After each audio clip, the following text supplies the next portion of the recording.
Welcome back, or welcome to the Surf Mastery Podcast. My guest in today's episode is Rob Case from surfingpaddling.com. First interviewed Rob back in 2016. He was one of the first guests. That's back in episode number 12. And we really talked about the details of paddling a surfboard and how to improve the efficiency in order to paddle faster, catch more waves, but also look after those shoulders. That's a timeless episode, so if you haven't heard that one, I encourage you to go back and listen to that. Rob also has a fantastic website and YouTube channel with plenty of free information.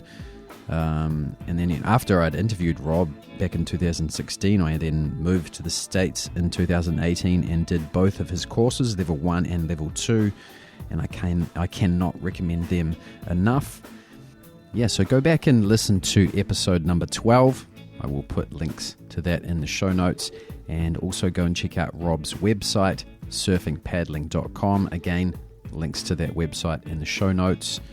In today's episode, I'm not really interviewing Rob per se. It's more of a wide-ranging conversation about all things surfing. So please enjoy my conversation with Rob Case.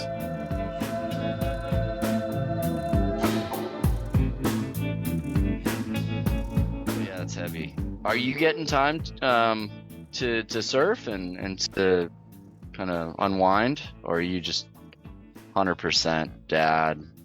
I am now. For the first 2 years, I didn't. I also had a couple of major injuries as well. Like I broke my ankle pretty bad, had needed surgery, and then I did my AC and my shoulder mountain biking.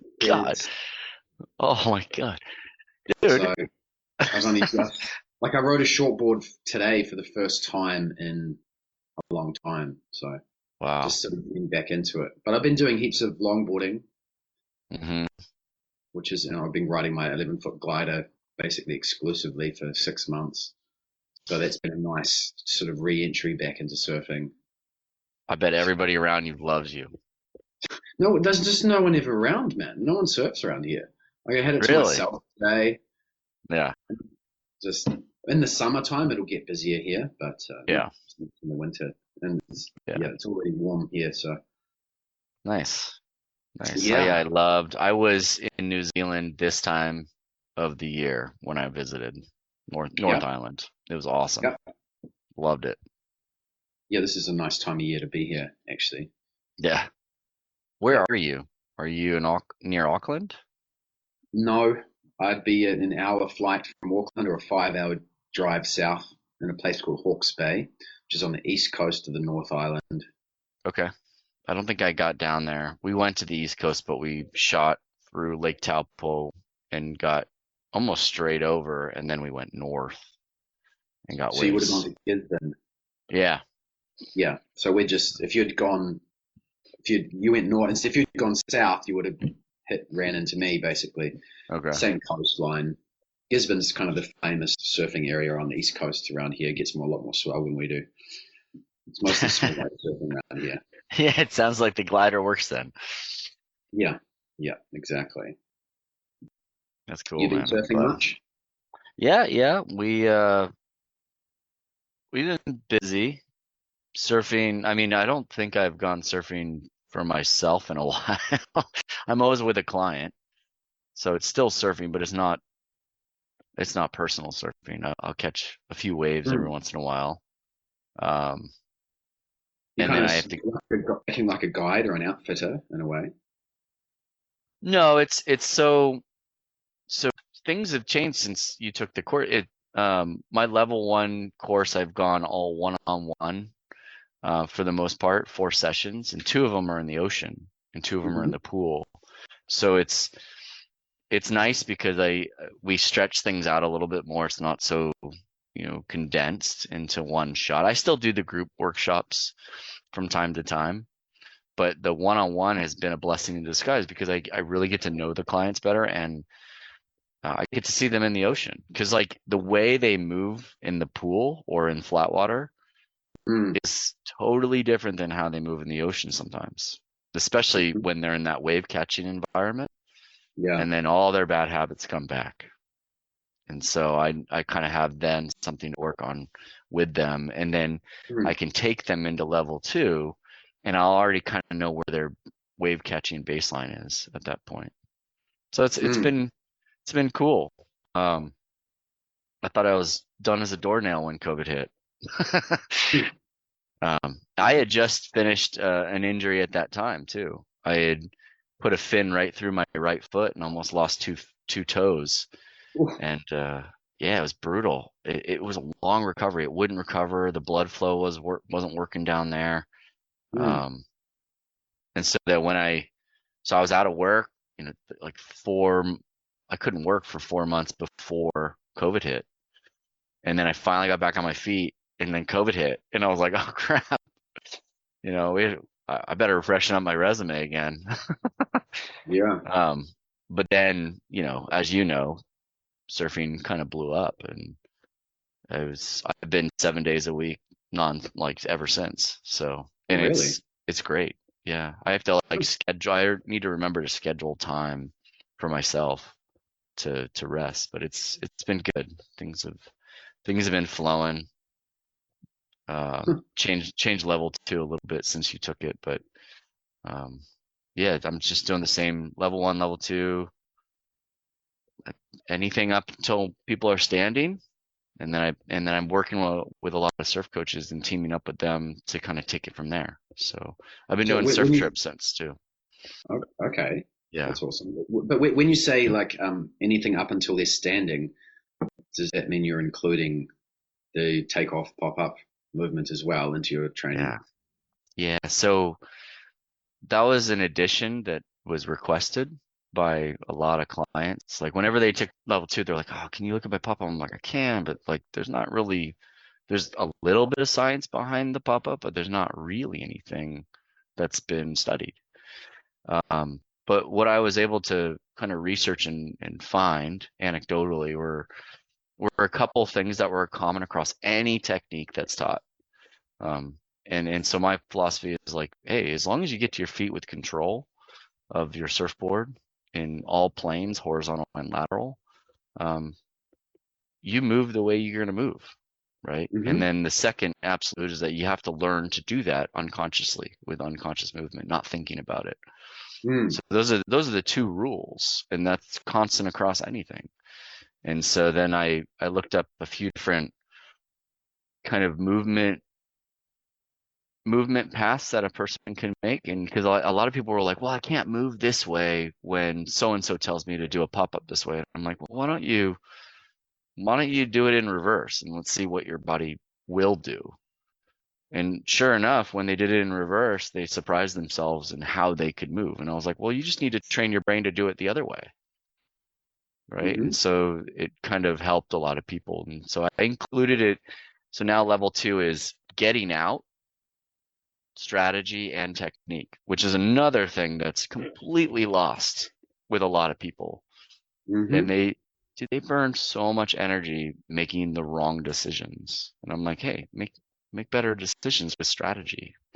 Yeah. And then which technique to use in what situation. And then the second kind of the three, points of the triangle. So we got getting out, we got wave catching, which is what you went through with the sprint technique and reading waves, and the 3 different planes, X, Y, and Z. And then we have pop up. And so then once people are steady on their feet, I like working with a surf coach to kind of take it from there. And that's been really fun. On surf trips, it's me and a surf coach. So we Mm-hmm. cover the whole kind of gamut. We don't have fitness, but we cover the gamut of activity, I guess, or experience of surfing, which is fun. Yeah. Yeah. Well, the hunger for surfing waves will cover the fitness side of things. Yeah. Interesting you mention all of that because I mean, those are when I go surfing now, those are the only 2 things that I think about, especially when you're holding on to a heavy 11-foot surfboard. You're like, Yeah. I want to paddle, I want to surf and keep my hair dry. I want to be able to go over a wave, or if I have to go under, I want my board to be right there when I come up. I Yeah. want to time it properly, my paddle out. I want to be aware of, how water's moving before the wave and after the wave and all of that jazz. And then when I'm paddling in, I'm like, I see a wave. Surfing a wave is like singing a song. If you don't hit that first note, the whole thing is just, so if you don't, set your line and pop up and take off properly, then the rest of the wave, you're just trying to find your feet. And if you're surfing a beach break, it's gone. Yeah. It's the rhythm, right?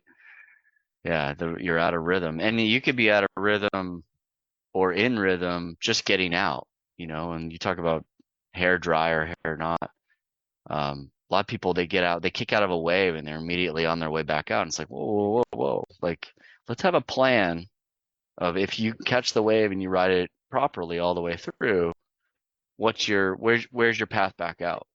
Which way the current's moving? Mm-hmm. What's going to be your easiest way back out, right? And then what happens if, let's say you're out of rhythm on the takeoff and you fumbled your feet and maybe you end up having to straighten out? What do you do then, right? And in Ocean Beach, San Francisco, there are currents all over the place. And so having a plan that if you have to straighten out, maybe the best bet is actually to go the opposite way, or maybe even to come in a little bit further and then over and then out. And it's funny because people won't extend their distance because they think that's going to be more tiring. But if you're trying to paddle right back out on the same sandbar that's just crushing you, you're going to burn way more energy. And so if they've already taken level 1 from me, they know how to have that efficiency of movement in the longer distance paddles. And so they end up saving more energy. So I didn't think about this until I started just kind of, hey, why don't you wait back, hold on, let's let this set come through. Let's assess. Like, we're in no danger being in here, as long as there's no rocks behind you or anything like that, right? And just kind of take your time, and then let's figure out where to go. And that always changes as the tide changes and the swell changes through a session. So you're still monitoring all that stuff. But it makes a huge difference, especially if you have an 11-foot glider. That's a lot of work to move that thing around. And if you have to move it around in the impact zone, that's even more work. I get more tired longboarding than I do shortboarding. Oh yeah. No, you're moving more mass. Yeah. Exactly. Especially if you want to start, swinging the board and using the swing weight and the momentum of it to paddle in and cork, take off, and you're never more sore than wrangling a 11-foot board on a decent swell.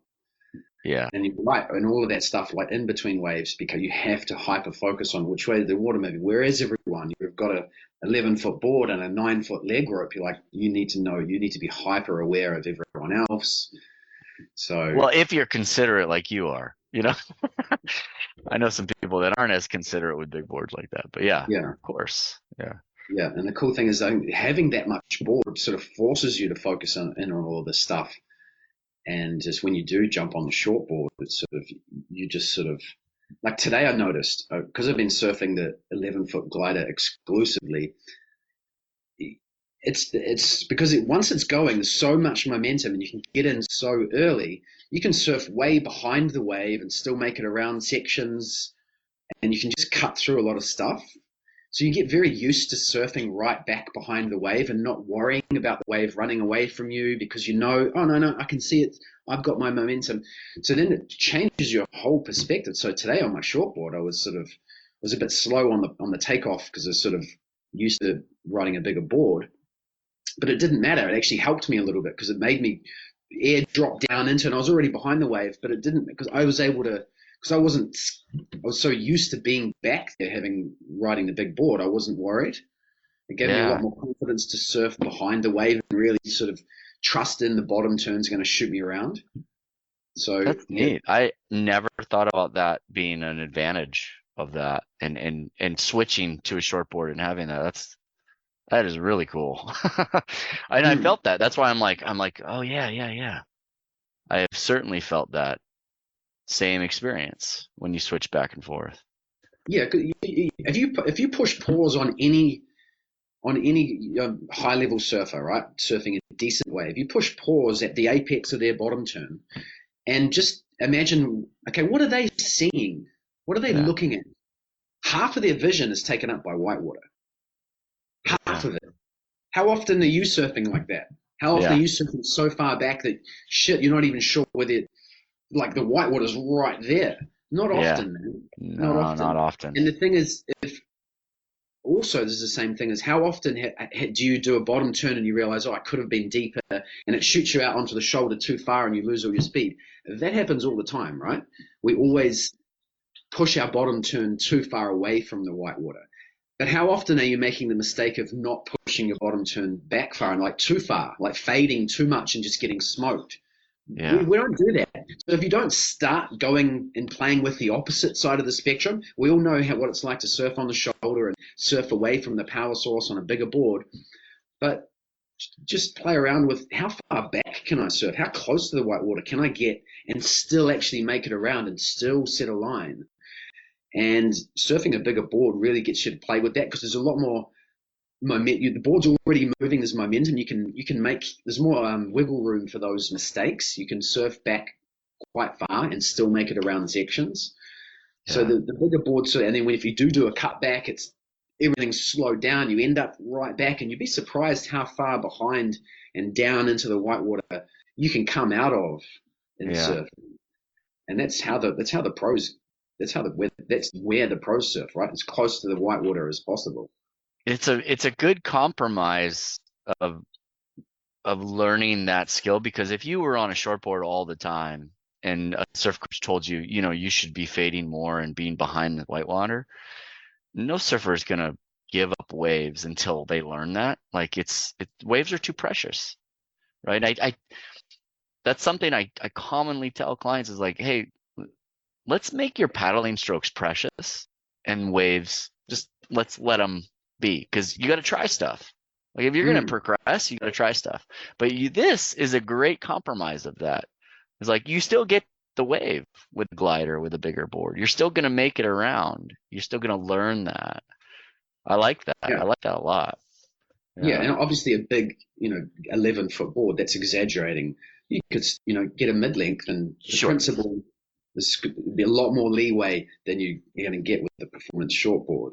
Right. No, it's really neat. I like that perspective. Yeah, and so one of who I remember I interviewed was someone a long time ago, and that was one of their shortboarding coach. He said, get a log, just get a big old heavy old surfboard, and it'll teach you just to look at the wave differently and surf the wave differently. Huh. And that's exactly what I did. At the time, I bought a 9.8 and then surfed with Devin Howard once on it. And Devin's like, man, you should surfing. Just literally, you follow the advice of, those who are more experienced, and it leads you into places. And now, that glide, those 11-foot gliders, they're also very, very versatile boards. If I turn up to my local point break and it's knee high, there's no one out, and I'm just can't put my wetsuit on fast enough, because you've got these perfect knee to waist high waves, and just the glider with just the challenge of setting a line to surf, perfect waves like that are small is so much fun. And like that 11-foot flatter, straighter profile of a board just allows you to surf even smaller waves than a big old log. And I've surfed it in double overhead 18-second swell as well. Wow. Because there's such good paddlers, you can get into the big waves so early. You don't have to stay close to the whitewater at all. You just play around on big, obviously performance surfing or barrel riding in waves like that, but you can certainly mess around. You've seen some footage of some gliders. Yeah, I'm curious about that though. Like in bigger surf, how close to the whitewater are you surfing that big board? Are you gunning out in front of it with that much mass that you have to manage? If you see a section start to run, then you want to high line and make the section. But if the wave slows down and fattens out, you can sort of mess around with it, as long as you get on nice smooth surface. Because the board's got stuff all rocker, there's not much room for error. So any Yeah. sort of wing chop or side chop is a little risky. Yeah. But, Yeah. but just the challenge of wrangling boards like that, and also the main thing I like about it is just the wave count. Yeah. Literally, is you barely have to paddle for waves.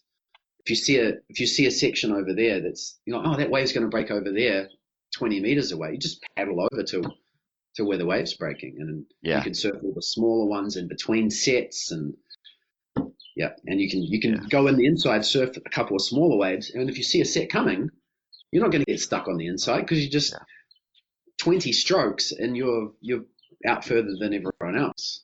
Yeah. But also, I feel like that activity keeps your rhythm going. That's where you really get in tune with the sets.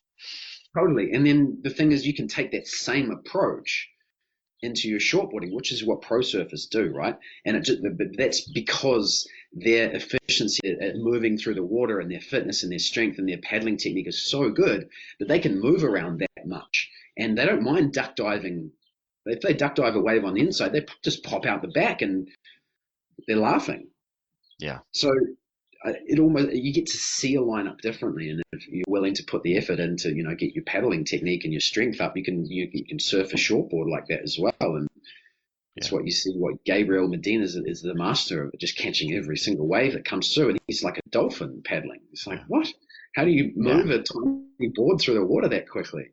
Yeah. It's amazing watching those pros paddle, and then when you see them in real life, and you're like, and they just paddle past you, and you're like, how? And their board is thinner and shorter and smaller, narrower. But it's funny the comfort level that they have, like you said, staying on the inside. I think that's something that a lot of recreational surfers need to get used to, right? Because and I tell people, I don't really judge people based off of their skill level, but based on how comfortable are they getting caught inside on any given day at any given spot, right? Because that's a good way to look at it. Yeah, it's a bit of a misnomer when you're like, oh, I surf waves up to 6 foot. Well, what kind of waves up to 6 foot? There's some really heavy ones at 3 foot. But are you comfortable with that thing landing on your head or being inside or outside? Can you make the right decisions through that? If you can do that and you can move around efficiently, your wave count goes up tremendously. It's incredible. That fear of the unknown, of getting hurt or drowning or whatever people are fearful of in the water, that's the biggest inhibitor, 100%. I mean, look, you look at it, reminds me, did you ever watch that, Tim Ferriss had that TV series a while ago, and he thought that I think one of the episodes was, I want to learn how to drum in 2 days, and then I'm going to go on stage and drum with In Excess. Like he's got this obsession with trying to learn things really fast. And what's the most efficient way to learn, right? Because he did that with tango dancing, I think it was. Within a year, he became like a world champion tango dancer, and taekwondo. Although he didn't necessarily become as skilled as the taekwondo champions. He found a loophole. Yeah. Yes. Yeah. But he tried to take that same approach to surfing, and he employed Laird Hamilton as his coach. And the first thing that Laird did was just like, all right, we're just going. I think they went to Pines on Kauai, which is just a short beach break, and he just got Tim into the shore break with no surfboard. He's like, let's see how you deal with swimming around in the shore break. And that was the first surfing lesson, because Laird knows you can't deal with this. You can't focus on the things that are coming before that is going to happen. You'll be scared of what the thing that's coming. So that was the first, and that's a great strategy. Clayton does that. Clayton gets a lot of his clients body surfing. Well, for duck dive, when I do duck dive with a lot of people, boards are staying on the beach. Mm-hmm. Yeah. You need to know how far under you can go, because you can look at a wave and be like, oh my gosh, that thing is going to pile drive me down. But as you know, it doesn't go that as deep as a lot of people think. Yeah. Yeah. They think I need to dive this thing way, way down. And I'm like, let's go out without a board and let's find out how deep you really have to dive it. And you really don't have to. Yeah, it's fascinating. I love that. And that's how I started. I started body surfing. So I think I was 8 or 9 when I started body surfing in Santa Cruz, and then I didn't board surf until I was 12. So the fundamental thing.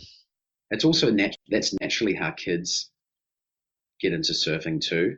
I saw it a lot living on the east coast of Australia. Just going to the beach was like a family thing, and there's some parents that push their kids into it, whatever. But sometimes it's that they just see dad enjoying the ocean, they see mum enjoying the ocean, they enjoy the beach with sandcastles, and next thing you know, they're going for a paddle. The next thing you know, they're grabbing the bodyboard and messing around, or they're there with a friend and they want to feel what it's like to get rolled and dragged up the beach by the shore break, and they just enjoy that. And then next thing you know, they jump on the front of dad's longboard, and that's and then naturally just sort of progress.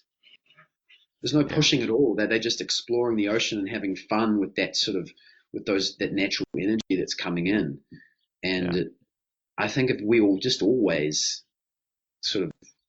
that's what surfing is. I think it's just the different surfboards that you ride and the different styles and speed and size of waves. It's just different ways to explore that.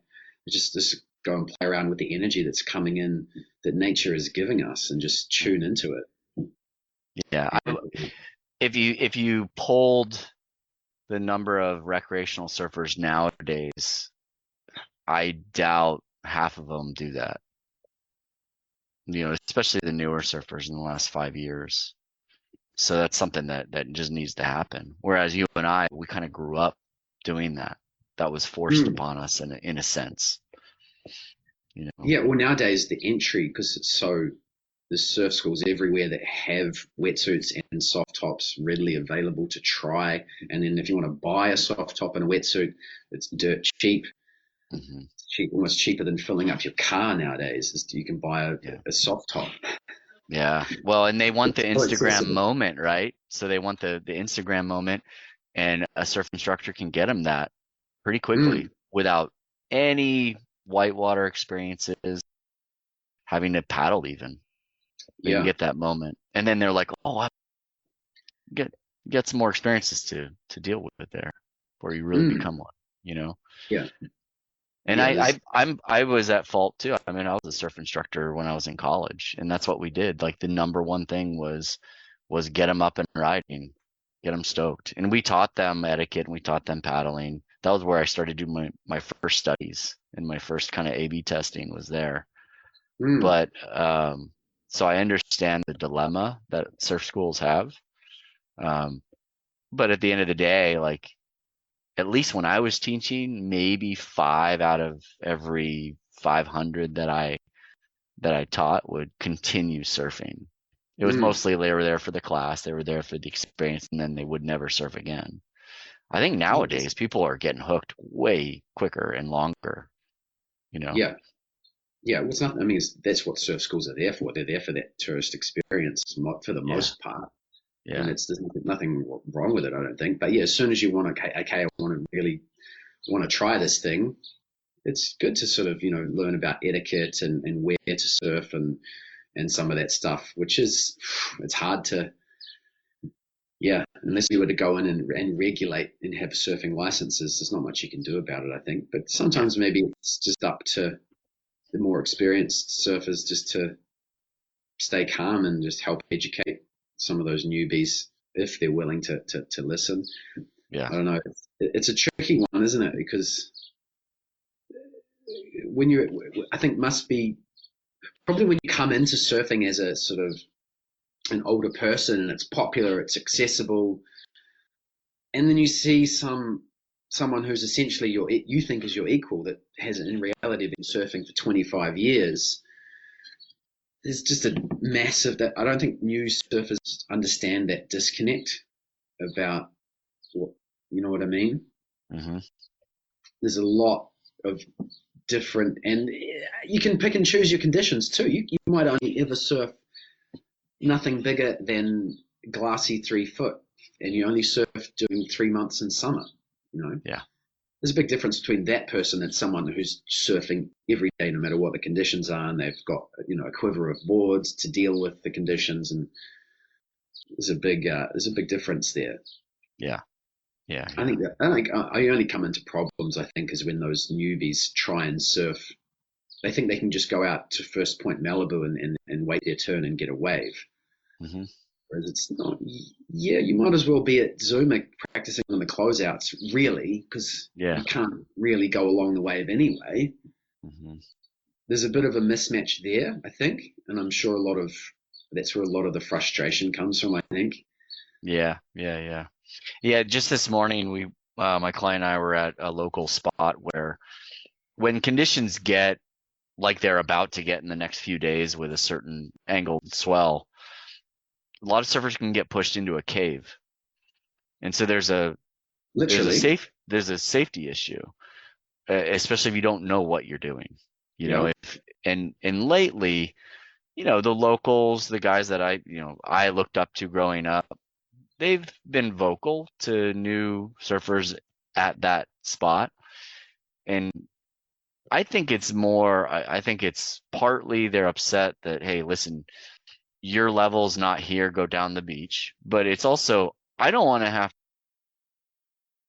like, I'm doing myself a favor, I'm doing you a favor as well as moving you down the beach a bit. But you have to be accepting as that new person in the lineup. And I don't think that that's a part of some people's consciousness. This person might know more than me, and I should listen to them. Especially around here, there's some people that feel a bit entitled because they've been very successful in their lives on land, in their career, with their personal lives, and then they come out to the water, and all of a sudden they're back at the very bottom of the totem pole. They're underground of the totem pole, and they have a hard time dealing with that. So It's interesting, the dynamics in the lineups these days. Yeah, there's not enough shaming in surfing. Yeah, absolutely. Yeah, because a bit of shaming can go a long way. Can you imagine if you'd only been playing tennis for 6 months and you tried to just force your way on to having a go at main court at Wimbledon? Yeah. No. Yeah. And on that note, can you imagine if the pro tennis circuit decided that Roger Federer and Nadal were going to have a match at some random local tennis court? It would be an embarrassment. Yeah, public court. Yeah. But isn't that exactly what's happening with the WSL? Totally. Isn't it? It's just like I can't even watch it anymore, man. I don't know how you feel about pro surfing, but to crown a world champion that is literally, admittedly, too scared to take off its shopu and goes and surfs the kiddie break at lower trestles where old men and kids practice their surfing, and he's a world champ. It's in my opinion, it's so bad that they literally killed Kelly Slater. Like Kelly Slater, if the final was an 8-foot pipeline and they had been to cloud break on a swell and Chopu had a better window, Kelly would be up there in top 5. Yeah. It's actually a disservice to one of the finest and greatest surfers in the world to have him go out like that. Yeah. In the conditions of anyway. Yeah. I think part of this year's issue was timing.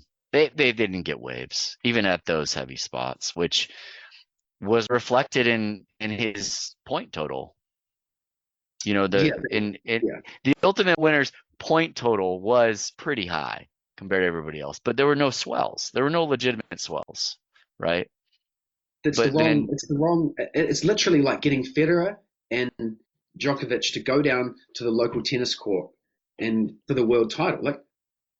It's the same thing because lower trestles, there's old men and children. Yeah. Yeah, it's very user-friendly. It's the most user-friendly wave around. That's why it's so crowded. Yeah, it's not testing the best in the world to their abilities. It's just not. No, it's crazy. Yeah, I think on the women's side it was more of a tragedy what happened this year and last year, even on the women's side with Carissa. She should have taken it all. She was the best surfer all around. It's Yeah. yeah. Yeah. But again, we both grew up with point total is your world champion. That's our perspective. So it'd be interesting to hear from somebody that like within the last 2 years started to get into it, really thinks about that whole thing. Yeah. Because I'm in agreement with you. I'm biased. I'm used to the old way. Yeah, I mean, I think part of it is too, we're so spoiled. Like we can just go into any of the Florence brothers' Instagram account and see better surfing and better waves. Yeah. Do you know what I mean? Yeah. You could make the argument, oh, they didn't get any luck with the swells, but the Florences, they seem to find waves all of the time, and they have way less resources and connections than literally a group of the world's best surfers. You don't get any more connected to swell reports, and like they could have so easily. Yeah, it's a bigger animal though. It's an amoeba versus something small that you can be mobile. And that's the other argument, is that maybe the tour is too many people, and you can't. It's not a dream tour anymore. It's back to like the Bud Tour. Do you remember the Bud Tour? Yeah, they would go to like Oceanside and Imperial Beach, which I love, but like that's not a world tour spot. And then they come up with this dream tour, and it was a dream at first. It's not a dream tour anymore. No, let's hope it changes. I mean, maybe even if their luck changed and they got big swells at each of those spots, it could. This is karma. It's karma. They need to change the whole sequence. Are you okay with the cut, or do you not like the cut? I think the cut should happen before the competition starts. It should only be 15 surfers. Yeah, because then they can be mobile and go to better spots at the better times. Yeah. Then they could run the whole event at the peak of one swell, because it's a day and a half or whatever. And then imagine if they did that, like, okay, it's the champ, but guess what? We're still going to hang around, and we're going to film these pros go out the next day and surf the spot around the corner and on different boards, and like they could make so much out of, if they went to Fiji for 2 weeks, and then of course it's all over in one day, but they're still staying and they're going to surf. They've made the effort to get there. They're not just going to fly home. They're going to hire a boat and paddle. The cameras could just follow them and see they're free surfing of that same, the next day. There's so much they could do. So much potential, I think, for some awesome content to come out of those. That's why I think it's so sad to see the literally paying these pro surfers who are itching to travel and find the best barrels. They want stand-up barrels. You can literally just do it for them and film it all. It would be, I think, because that's how the UFC does it, right? They stick to their core. They stick to the core, and then the public, more people want to watch. Most people watching the UFC don't understand what a rear naked choke is, but the commentators aren't dumbing it down. Yeah. Do you know what I mean? You're coming in to watch our spectacle. Yeah. Yeah. You want to come in to watch Kelly Slater and John and Gabriel Medina battle it out at just lurching Chopu. It's a spectacle, you know what I mean? It's so much more than surfing. And that's what I think, contrary to their thoughts, they thought that making it plain Jane, best small wave surfer in the world, surfing the most friendly wave in the world, lower trestles, is going to, but then they just alienate the core and they destroy. What a way for Kelly Slater to die. Do you know what I mean?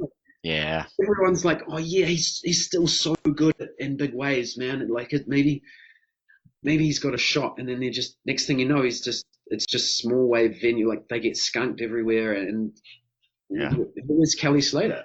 Now he's it's sad. Well, and they can make that business work the way you're describing it, with longer waiting periods, smaller number of surfers, getting the best surf, and then shooting media around the event with ads or sponsorships around those media assets, instead of what they're doing now, which is trying to make it, commentators that are trying to educate and trying to. It doesn't make any sense to me. It's. I literally have to turn off the sound, and I really like those guys as humans, but I can't stand when they get their commentary voice on and they're explaining every little thing about everything and just filling dead air time. Mm-hmm. It's frustrating. Have you seen the video that I shot with my wife where we're watching Chopu and it's like Mystery Science Theater? I put the camera behind because she had the funniest comments about just surfing in general. Like, oh, why don't they have like a scuba team underwater keeping sharks away? Like just the funniest stuff. And it was like 10 minutes of it. And she's like, at one point she's like, oh my God, this is so boring. And it was actually a really good event. But that's the thing, like they're not gonna ever get that person to watch. Oh, it's insane. Don't get me started. The production. I remember tuning in. I can't remember which competition. I tuned in, and there was average waves. The film was literally filming the surfers just sitting there waiting for a wave, and then they cut to ads, and then there's about 4 ads for nothing but WSL. This is the Trestles is happening now. These are the shirts you can buy that no one buys. This is the best surfer. Just ads for themselves. And then finally it cuts back to the footage and it's like, oh, here's the waves you missed during the ad break. Yeah. What? I tuned in to watch live surfing and you're showing me the ads and then the replays of live surfing. They couldn't have made it any worse. Like, it's just. Here's an ad for running that show, man. This is an ad for the contest that you're currently watching right now. Like, dude, you already got me here. Like, you're killing me. And they lost me like straight away. So hopefully with the new CEO and stuff next year, maybe they can. Yeah, we'll see. It's funny, on finals day I had to work that day and I actually wasn't that bummed about it. And I still haven't looked at the replays yet because I'm almost terrified about how many of the same ad I'm going to watch over and over again. Yeah, just go to Nathan Florence's Instagram if you want some good surfing. Yeah. Yeah, it's been a bit of that. It's a really good point. What other media do you take in? I'm curious. Oh, at the moment, not really. I still tune into the to Spit podcast and sometimes the Grit. I'll sort of skip through and listen to some of that stuff. I was tempted not to have a rant about the WSL because that's all they seem to do, but it kind of has to be mentioned almost. It's almost that. It's just got to the point where the WSL is just so asinine. You can't not talk about it. Yeah. It's been tough. Yeah. That's about my only surf media. I look at something comes up on Instagram that Stab put out or something, and I don't really follow too much. Stab stuff's pretty good. I think they've done their contest pretty well. And that's like pretty grassroots. If they did a blend between what WSL does and what Stab does, I think that would be a happy medium. Oh, just get rid of all the corporate stuff. Stab should buy the WSL and they do it. Yeah. It would be in an ideal world. Those guys, the core surfers, they know their target audience. Yeah. They've actually done, they know how to cater to the core audience, and you get so much more engagement from the core audience as well. Yeah. And the newbies start to become core.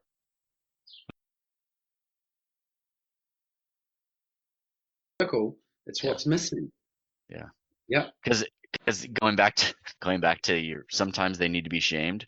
If I read some of the comment sections, some of the comments come in and you're like, oh, that person's new to surfing.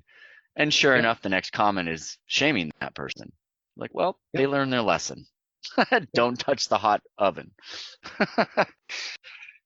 Totally. I agree. I think all new surfers, if you're new to surfing, you should be following Kook of the Day and John Wayne Freeman.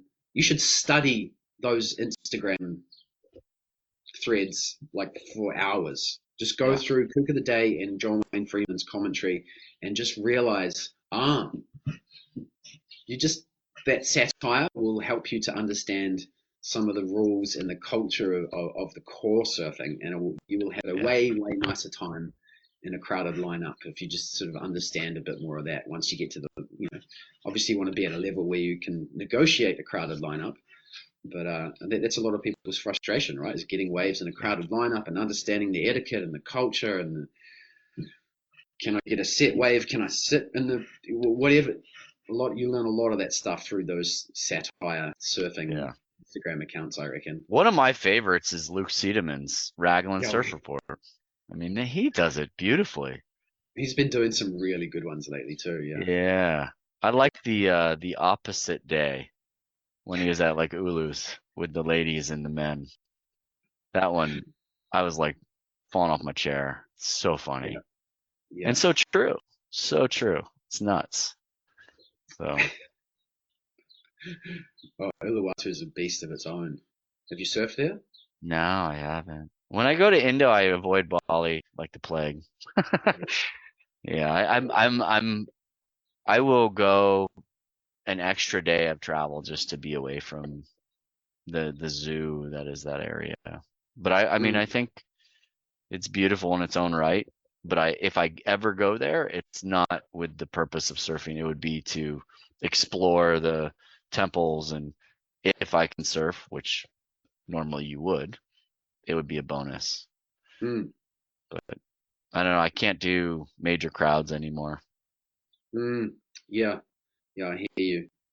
I think I've surfed Ulu's. I surfed it for a couple of weeks every day, and it's one of those waves where even if there is 60 people out and you surf for 3 hours and only get 2 waves, those 2 waves you got were insane. Like a 21-second period swell comes out of deep water, and that's the first spot that it hits is outside Ulu's, and it just just goes, and you're just racing it like nothing ever.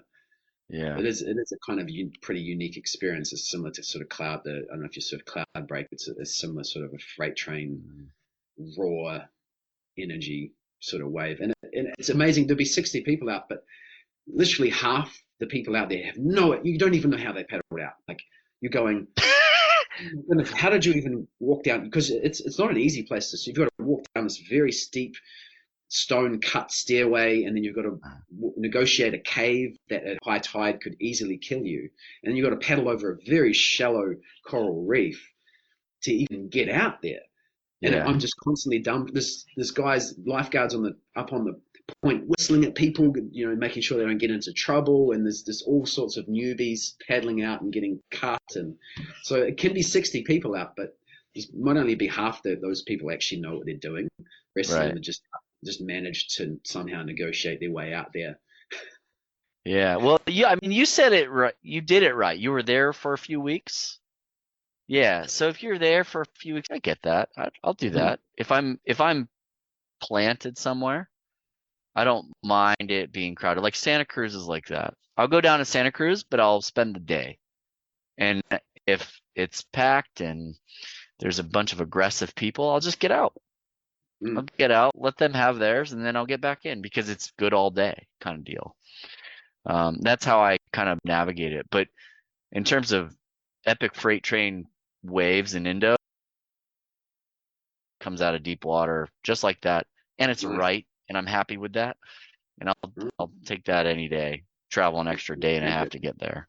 Are you taking people there on trips? I have in the past. I haven't been back in a few years since COVID. It's not a spot that I take anyone that I haven't surfed with before because I consider it an advanced trip, and we take very few people because it's just the whole environment, like being there, getting out over the reef. Having to deal again with what happens if I get caught inside. And at that place, at a few of those places, you get rolled right over the reef if you get caught inside. So you need to know what decision you're going to make instantly and have the confidence and the skills to get yourself out of that danger. So there's no way I ever take an intermediate there. and maybe an advanced intermediate that I've witnessed here or handle something like that, then I'll take them. But that's a tough one. Like with surf trips, I have to pre-qualify with a lot of them. You know, there's no question. You know? Well, if you're chasing, serious waves. Yeah. But even our like intermediate trips, I'm still pre-qualifying to make sure that they're not a-holes either. I mean, you've been on trip and you've run into some like jackass, and it ruins your trip to a certain extent until you get away from them. So I've been lucky that most of the people that go through level 1 and level 2 will be my first invites.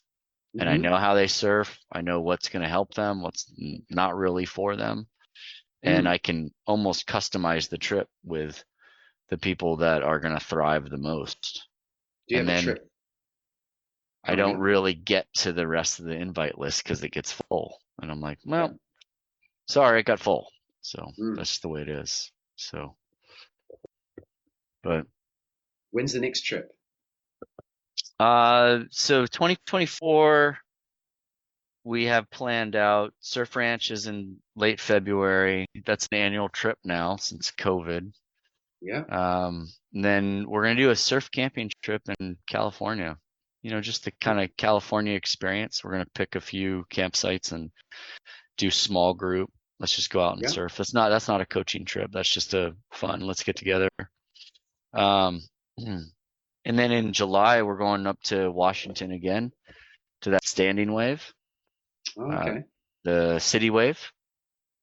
And we've had a blast there. Have you tried one of those? No. Yeah, you should try one of those. I think you'd be pleasantly surprised. Now, so that's not a coaching trip for me because there's no paddling, nor is there popping up. But I bring a surf coach, and there's optional coaching for them, and I just have a good time, and I just rail surf the whole time, and so much fun. Day watching some people at the beginning and the end of that trip. Interesting. So that's become an annual trip, and then we're gonna do our kind of beginner intermediate Baja trip in the fall, and then another surf camp trip. So no major trips next year, like except for maybe Baja. That's a week long, and then Waco I've been doing kind of as strike missions. So whenever a client asks me to come out to Texas or people are like amped on going to Waco, we'll try to set one up, and that's been fun. So more wave pools, I suppose. Yeah. So are you finding a lot of demand for this sort of these experiences? Yeah, I mean, I fill them with the invites. I never really need to open it up to the public. So my general process is alumni first, so people have been on the trip before, and then level 1, level 2 completed graduates, and then level 1 graduates, and then online course graduates, and then newsletter subscribers, and then open to the public. And so I rarely ever get to that last stage, and so it's been fun. But with family stuff, I have to be conscious of not being away for too long. My kids are now middle school first time and first year of high school. Yeah. So it's like these two new transitions, which is crazy. They surf crazy. Yeah, the older my son has gotten into it. We've been going about every week. I used to take them both just boogie boarding, and getting back to just throwing them in the water. I'd go with a friend, we'd throw our kids in and be like, hey, we're gonna be here for an hour. Here's some boogie boards. We're gonna go surf. We'll see you in an hour. Don't drown. And they got really good at reading waves. They got really good at duck diving on their own. They body surf on their own, and they're in a blast. And now the youngest, my daughter, like she is extremely good at reading waves, but she's just not interested in it, and I'm like, okay, she's 12, maybe she'll get interested in later, but no big deal. My son is interested in it, but not because of me, but because of his friends. Like he has another friend that surfs, and he's like, I want to get as good as him. And so we've been going, and we've just been having a blast longboarding. And and he's taller than me now. So he's now wearing the same size wetsuit as me, but I'm getting like hand me ups from him. Like one of his shoes, like I'm a size 9, he's a size 13. So when he was a size 9 for like 2 weeks, I got his shoes for that time period. It's crazy. But, Funny. yeah, but it's been fun. Kids are good. Yeah. And Lori's still kicking butt in the fitness world. Do you have Orange Theory in New Zealand?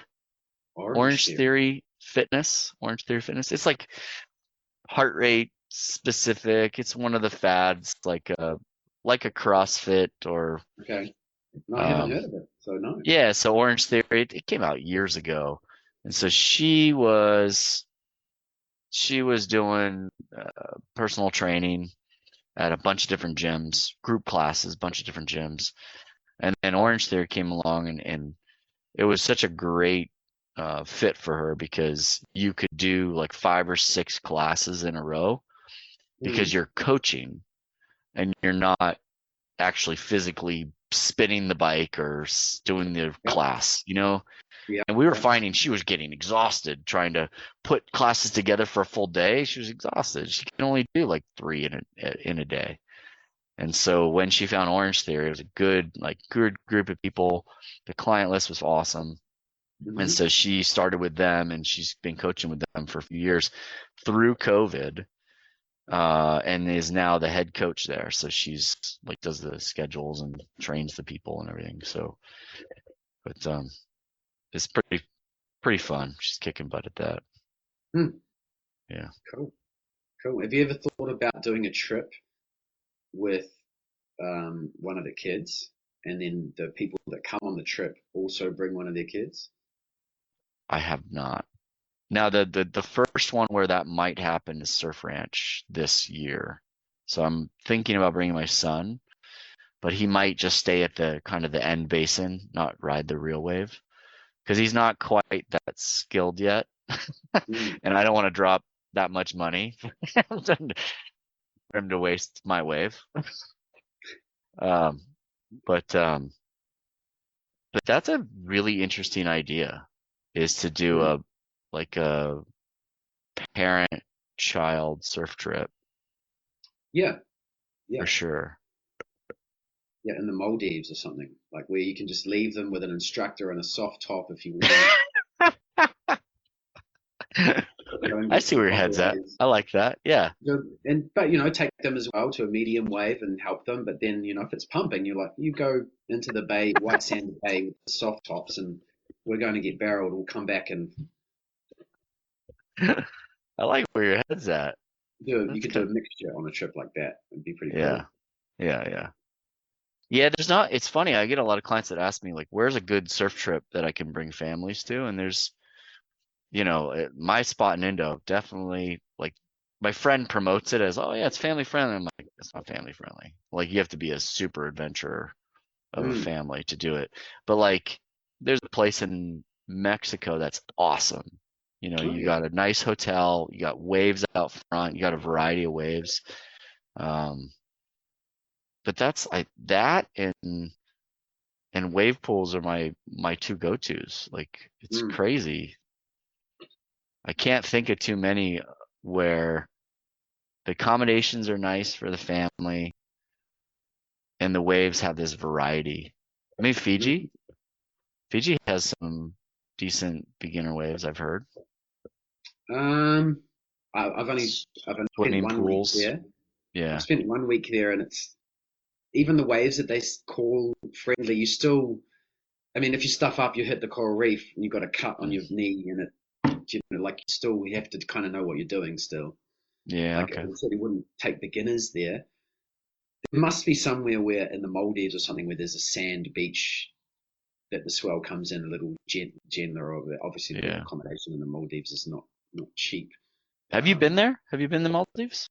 No, I haven't. Yeah, I haven't either. It looks awesome. It's a big push right now. India is also the next kind of Sri Lanka, India. A lot of push there. I spent a couple of weeks in Sri Lanka. I had a great time there. Yeah. I have a client of mine that lives 6 months there, 6 months here, and he's a little upset that the surf media is starting to talk about Sri Lanka and India more. He's like, I just bought a place there. I don't want to get crowded. Yeah. Yeah. Oh, it's so nice to be in the tropics, isn't it? Yeah, yeah, and that's where my kids. I've taken them Hawaii, and they're like, "Hey, why don't we do this all the time?" I'm like, because, yeah, Well, that's tropics are kind of the great. thought process. I think there's a lot of I think there's a lot of parents out there that would be into a trip. Like, shit, how do I justify another week in the tropics to the family? It's like, oh, what if I take one of the kids off the wife's hands and it's a father-son or father-daughter or whatever bonding trip, and there's a mixture of surfing together and going to get barreled with just the adults only. Yeah, I think that would do well. And even if you chose somewhere where it was actually family friendly, where there was like really nice yoga classes and a day spa and a some stuff for the kids, to some nannies or whatever, like they do in some of the bigger resorts close yeah, to good surf, that I think that would be a popular trip too. yeah, Because then you can justify, I'm going to spend half a day focused on my surfing. You can justify it if the wife's getting a massage, the kids are, being dealt with over there. And then you can, yeah, hang out with the family in the afternoons once it turns onshore or whatever. I think one of those types of trips, interesting to know if anyone out there would be interested in that sort of trip.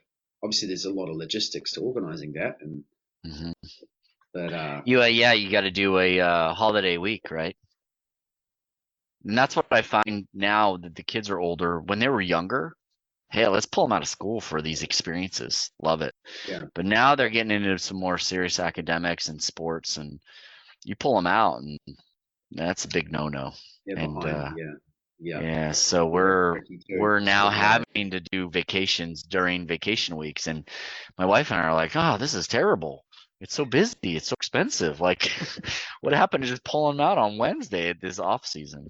yeah, yeah. That's true. When they get older, yeah.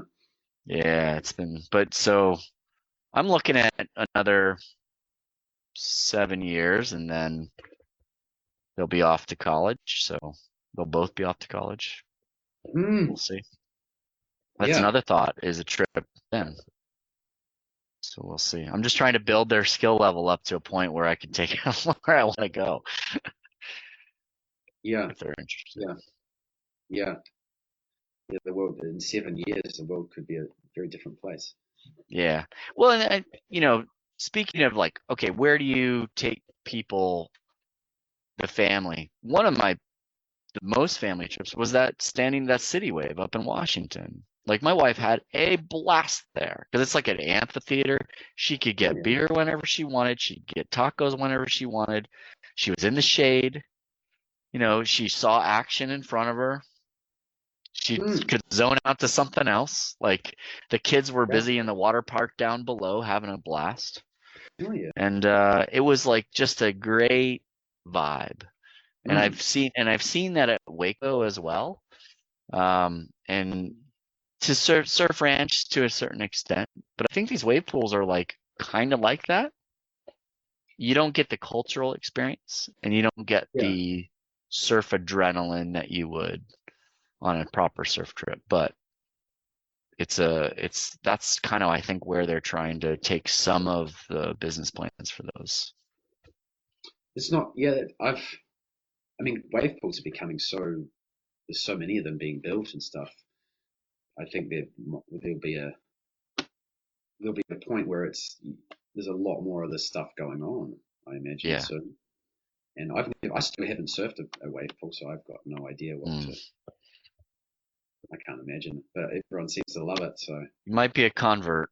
You might be a convert. It's again, I was very hesitant, and I was like, oh, I don't want to do that. But I've done coaching trips, obviously, it's for coaching, and you can't beat it because focused, you get feedback almost immediately. But I've taken trips just with clients and friends, just like, hey, let's get enough people to get like a private and let's split it even. And I have seen progression happen just on those trips. Like that is amazing just because of the reps. It's like reps, reps, reps. And it's loose and it's fun, and you're cheering each other on. You're like super close to everyone. And it's just like all the best parts of a surf trip. Is it except for the culture? Some might argue they're not missing much there. But what about? Because imagine if you play golf, you'd played golf for years, and then all of a sudden you get to go to a driving range. Is that it's not quite like that. It's not quite like that. Like because some of these pools have such variety, you can call up different varieties. I think after you do the same settings several times, it feels like that. It does feel like that. So I have found kind of like, okay, 1 session, too few. 5 sessions, perfect spot. You get excited, you're pumped, you're saturated, you're happy, but anything beyond that, you're like, all right, this is like Groundhog Day, just doing the same turn in the same place every time. Right. 5 sessions, what's that? Like takes a couple of days to get 5 sessions in? Yeah, it depends on where you're at. I mean, like Waco, 5 sessions, because their schedule, I'm frustrated with them. Their schedule is tough to get on. It's like, they're like, yeah, we have stuff available. It's at 6 a.m. and 7 a.m. And then the next day, 1 p.m. And you're like, what am I going to do for the whole, like, that's crazy. So we've done 5 sessions in 2.5 days at Waco, like 3 days. You get 5 sessions in at Kelly's in a day and a half. And at Lakeside, you can get 5 sessions a day in 1 day, but that's a lot of surfing once you learn that wave. The one downside of that wave is that the learning curve is so much steeper because it's completely foreign to your brain. But once you get it, you're like, oh my God, this is surfing. And this is rail surfing. Lakeside. Yeah, it's the city wave. That's where it's the city wave. And you need the bigger one. You don't need the Germany one's too small. You want the one that's Lakeside or the one in Hawaii that's really long. It's the same technology. Oh yeah. Yeah, there's a guy in New Zealand that's just opened one of those. Really? Not the same, nowhere near as big as the one in Hawaii, but the same thing, like the standing wave. Yeah. Yeah, and I was talking to some river wave surfers because you get to talking. The culture's great, by the way. Everyone's super accepting and fun. And they're like, yeah, there's like different flow speeds and different steepnesses, and you start to feel these differences the more you ride it. And it's so funny because the instructors that work there, they rip. They're so good at surfing. And then they turn to us and they're like, so how do you catch a wave in the ocean? And you're like, oh, bro. You're like, dude, what you're doing is like 1% of surfing. It's like the most fun. It's one of the most fun parts of surfing, aside from getting barreled, I think, is putting on a rail hard and really pushing with speed. I love that feeling. Yeah. Interesting. That's my second favorite thing. Yeah. We don't. The perfect section, right? At the city way. Oh yeah. Yeah. But in the ocean, like how many times you get that situation over and over and over and be in rhythm. Like it's really fascinating. So it's been interesting. Wave pools, I hate promoting them, but I really like going to them for 2 or 3 days. I think I'd go nuts if that was where I had to go all the time to surf. Just like the driving range, like you might spend hours at the driving range to try and get one good drive, right? But once you start, this is how you drive a ball 300 yards. And then you finally click in after hitting, 200 balls or whatever, you finally get a couple of good shots. Those shots feel amazing at the driving range, but they feel so much better during a round of golf against a friend. Totally. 100% the analogy.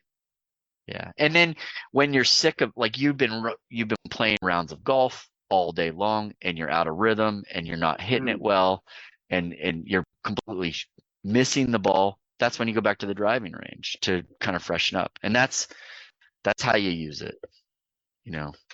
At least that's my vision of it. Yeah, I want to come on one of these trips. Yeah. Yeah. Well, your closest one was Urban Surf, probably. In Melbourne, yeah, that'd be the Melbourne. closest Yeah. sort of decent wave pool. Yeah. Yeah, I haven't surfed that technology, but I've heard it's all the same. A lot of paddling in that one. And that's the Yeah. thing that I found. There's more paddling in these wave pools than I thought. I didn't think that there was coaching opportunity for paddling, but there Okay. certainly is, especially for takeoff as well. Yeah. Fascinating. Oh yeah, that the takeoff is it's one of the most important maneuvers. Yeah. Yeah. Do you follow a guy, Kuka Pinto? Yeah. So I feel like he makes the takeoff a maneuver. Like he makes it stylish. He changes it up. Like it is a maneuver, 100%. I think that especially he rides such a variety of surfboards too, Yeah. and that's one thing when you do go with a bigger. He rides gliders and miniature gliders as well. Those boards that are heavy and catch waves early. That a faded takeoff, it becomes like a thing. Yeah. Stylistic. It's almost like your favorite part. Oh, I can't wait to do a massive faded takeoff to get into this wave to set me up for the rest. It does become a thing for sure. Yeah. And I also think that a lot of pros approach the takeoff that way as well. Like especially like you think of Kelly Slater, if he wanted to really paddle into a bombing wave at Pipeline a little bit earlier, just to make sure he was going to set the right line and come out of the barrel. But he also is you know what, I'm just going to drop in a little bit later and create some drama and make this wave look way gnarlier than it actually is. That's how I think a lot of those pros get a lot of their points.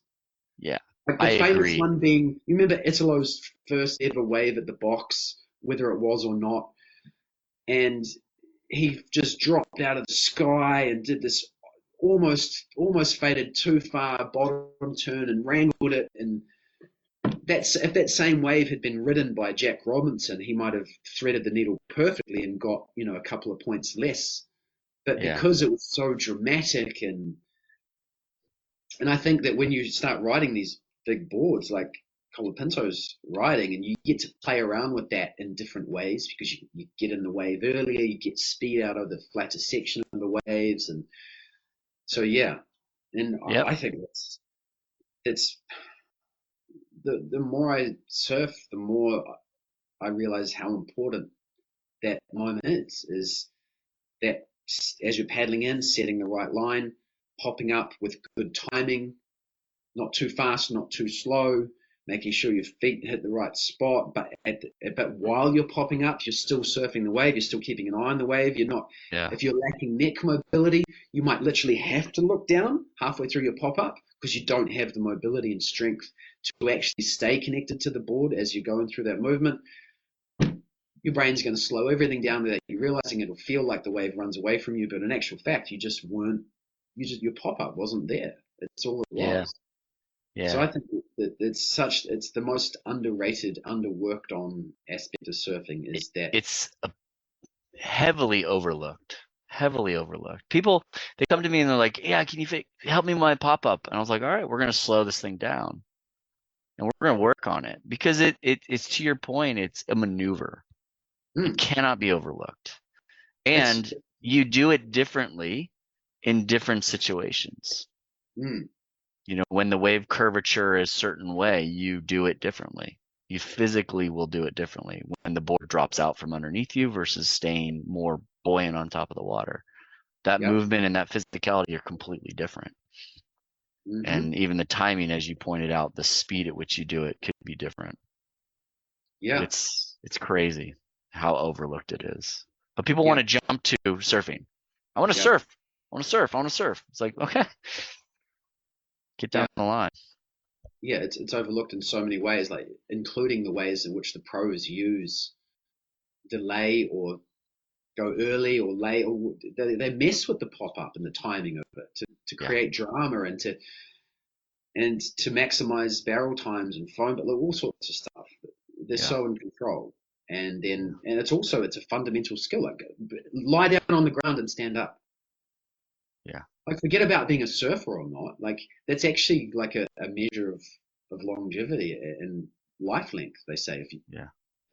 The time it takes you to go from lying down to standing up, however you do it, the faster and more efficient you can do that is like a measure of health. That's fantastic. So there's more than one way to skin a cat. But have you heard? I thought it was Spit ask Rob Machado. So how do you pop up? Can you enlighten us on how to pop up? And he's like, what do you mean? And he's like, well, like, can you break down the technique? Like, because your pop-up's amazing, right? It's like, I don't know. I just get up to my feet. Like, the pros don't think about it. No. Yeah, that's how it should be. Yeah, but also most of the pros, they started surfing when they were young and they were supple and they had the full range of motion and the strength and ability to control that transition between hands and feet whilst looking at the wave. Like, they had that as a young age, and then they kept doing it, so they maintained that skill. But if you're coming into surfing and you're already 30 and you've been sitting at a desk for 8 hours a day, you're gonna spend hours regaining the mobility, the shoulder mobility, the spinal mobility, the strength in your hip flexors to bring that leg forward without looking down. You're being generous with hours. It's months. It's months to almost years of it. Yeah. You have to retrain the brain as well at what fires. So there's the physical and then there's the neurological changes. Oh, yeah. It's amazing. Yeah. Yeah, it's the most underrated thing. Underappreciated. Yeah, absolutely. Absolutely. Especially a beach break. Like, you're surfing perfect waves. You get, like, doesn't matter if it takes you a bit longer and you mistime if you're on a long point break, you can get up to your feet, shuffle, move your feet. Oh, okay, now I'm surfing. You missed half the wave, but you might still have 100 meters of perfect wave going. Yeah. So if you're lucky enough to be surfing good waves all the time, you almost sort of don't even, it doesn't matter a lot of the times. Yeah. But when you think about it, you're missing out on, which often, I think, if you can really glide into a wave and pop up, take off nicely, it's setting you up for, usually you're doing that whole sequence of events before you stand up.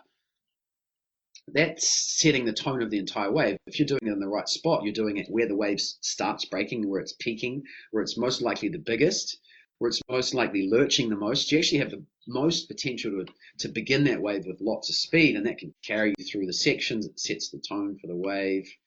So I think that's the hugest mistake that most surfers are making, is in not understanding the intricacies and the importance of that takeoff. Well, they're skipping over it, like you said. So you'll see it a lot when people are thinking about, especially beach breaks. They're thinking, I don't want this wave to close out, and so they rush everything and do nothing, right? And they're just like, they end up doing nothing, and then they come back, and you're like, listen, one thing at a time. Catch the wave. Get up to your feet, find that control spot. And if the wave runs away from you at that point, fine. That's a rep. That's one repetition of doing it right. Right? And they're like, but I did it too slow. It's like, yeah, but how do you think it's going to speed up? Like, you're going to have to train it. And the more you do it, the faster that becomes with less effort. And then all of a sudden you find that third step of turning, so catch the wave, get up to your feet with control the board, and then go surf. That's going to happen only if these first two are fluid and smooth. And the second one's only going to happen if the first one works, if you're catching the wave, right? And going back to your point with the pros, like, they can play with that. They can play with the setup of the wave, right? They could drop into every wave beautifully, but they want to create more drama to get more points, or they want to feel something different. Like Tom Curran wants to feel something different. And so they'll delay the pop-up, and now someone sees that and says, "Oh, I need to delay." It's like, no. That's advanced. They're messing with it, and they're purposely doing that so they can come from behind the whitewater and whatnot. Sets everything up. Yeah. It's the step. It's the what's the cornerstone of a building called? I'm blanking right now. There's a name for it. Foundation of the building? No, there's a single stone that they call is like the main foundation of a building, and maybe it's cornerstone. I think it might be. Yeah, the cornerstone of a building. Stops it from sinking, leaning. Yeah, and yeah, you don't, if you take that out, the whole thing falls down or is weaker. Yeah. Mm-hmm. It's in a Bob Marley song. Okay. Must be true. It must be true. Scientific fact. That guy was a rocket scientist. That's wild, though. Mm. It's this concept of wanting things to happen instantly. That is the downfall of learning, with the process of learning. Yes, getting too far ahead of oneself. Yeah. I tell my kids all the time, I was like, it's going to take longer than an Instagram moment for that to work. You know, you're going to have to put some work into it. You got to put some hours, some months, some weeks, months, years. A good chunk of time. I think to make surfing something more than a pastime, something you want to explore and possibly travel and etc. And then you have to spend at least a year of your life focusing on nothing else. Yeah.